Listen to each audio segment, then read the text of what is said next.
केटाहरूले भन्छ के विदेश गएपछि त मोज होला पैसा छापे हस् होला ए पैसा छापेछ नि पैसा छापेमा है राख्ने ठाउँ नभएरमा राख्ने ठाउँ छैन के पैसा धेरै छापेर होइन त्यति छापिसकेछ विदेश आएर होइन तर के थाहा यार विदेशको पीडा छुट्टै छ होइन गाह्रो यति छ यार है बिहान नखाइकन 8 बजे निस्केर गएको अलि राति 10 भइसक्यो बल्ल रुममा फर्किनु होइन अब गएर त्यही पनि धन्न अहिले साथीहरूको काम छैन बिचरा रुममा यत्तिकै बसिरह त्यही भएर उनीहरूले खानासाना बनाएर रेडी पार्छ है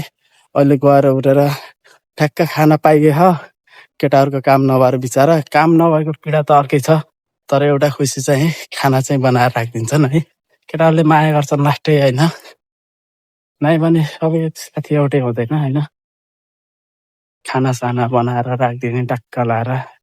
सबैले त्यस्तो गर्दैनन् तर केटाहरू चाहिँ एकदम सही छ एकदम हेल्पफुल छ एकदम सहयोग गर्छ होइन खानासाना पकाएर राखिदिने यतात्यता